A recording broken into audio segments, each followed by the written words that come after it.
નમસ્કાર ખેડૂત મિત્રો, આજે છે તારીખ 14 ઓગસ્ટ 2026 ને વાર આજે શુક્રવાર। આજે આપણે થરાદ માર્કેટ યાર્ડના તાજા બજાર ભાવ જાણીશું। જીરુમાં પણ ભાવ સ્થિર જોવા મળી રહ્યા છે અને મંદી સાથે વેપાર થઈ રહ્યા છે। વરિયાળીમાં પણ ભાવ નીચે ચાલી રહ્યા છે, સાથે જ રજકો અને ચીકુડીમાં આ વર્ષ દરમિયાન ખાસ કરીને છેલ્લા 2 મહિનાથી તેજી સાથે વેપાર થઈ રહ્યા છે અને છેલ્લા 2 મહિનાથી એરંડામાં પણ 1400+ કન્ટિન્યુ બજાર ચાલી રહી છે અને તેજી સાથે વેપાર તેમાં પણ કન્ટિન્યુ નોંધાઈ શકે છે। તો ચાલો આપણે જાણી લઈએ કે આજે રાયડો, જીરું અને અજમાના ભાવ શું ચાલી રહ્યા હતા।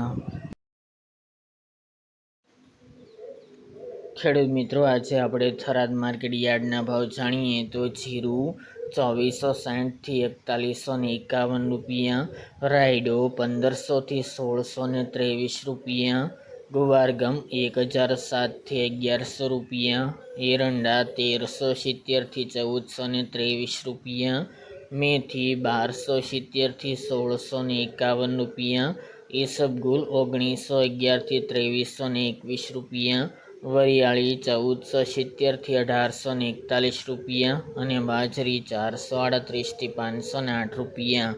તો ખેડૂત મિત્રો, આ હતા આજે આપણે થરાદ માર્કેટ યાર્ડના તાજા બજાર ભાવ।